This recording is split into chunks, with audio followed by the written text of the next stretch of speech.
Essentiel. Aujourd'hui, on va parler de l'adolescence. Et Dieu sait qu'il y a beaucoup de choses à dire. On est tous passés par là. Ce n'est pas toujours la période la plus simple de la vie, même si on va casser quelques idées reçues. C'est ce que vous m'avez dit, en tout cas, en préparant l'émission, Marie-Estelle Dupont. On va voir comment, quand on est parent ou grand-parent, comment fonctionnent les ados et comment les aider.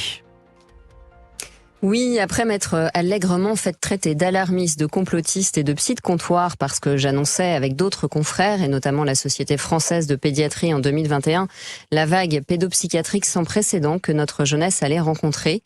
Toutes ces insultes ayant essentiellement pour fonction fort utile de démontrer la mauvaise foi et la vision court-termiste de nos contradicteurs, voilà que la santé mentale est devenue cause nationale depuis le passage de Gabriel Attal à Matignon et qu'il ne se passe plus une semaine sans que les médias de gauche, de droite, du haut, du bas, de devant ou de derrière ne nous publient des données sur l'anxiété, la dépression, les suicides et les difficultés psychosociales de la jeunesse. Mais s'il est un tort inexcusable, chers auditeurs d'Europe 1, on le sait bien, c'est d'avoir raison avant l'heure, devant un constat clinique évident, une réalité qui ne se rétracte pas devant l'idéologie dominante ou la doxa du moment. Les faits sont têtus et il faut bien admettre qu'on ne leur pardonne pas toujours. Attention, toutefois, à ne pas tomber dans l'inversion accusatoire qui consisterait, pour les tirer de leur mal-être, à infantiliser encore plus nos adolescents. Il semblerait que nous découvrions subitement que l'adolescence est une période particulière et que, sidérés de découvrir qu'ils ont parfois des symptômes bruyants, nous brandissions coûte que coûte la pensée magique. Les méchants réseaux sont la cause de tous les maux.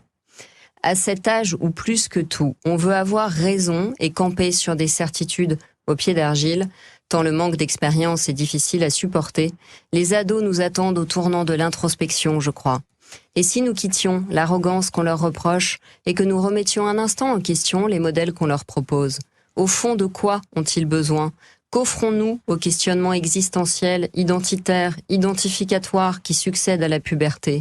Pour en parler, j'ai la joie et l'honneur de recevoir à notre antenne Bruno Falissard, ancien président de l'Association internationale de psychiatrie de l'enfant et de l'adolescent et professions apparentées. Bonjour Bruno Falissard. Bonjour. Bonjour Bruno Falissard. Merci beaucoup d'avoir accepté notre invitation sur Europe 1. Marie-Estelle Dupont. Oui, je voulais rappeler juste le rappeler titre d'un livre. Oui.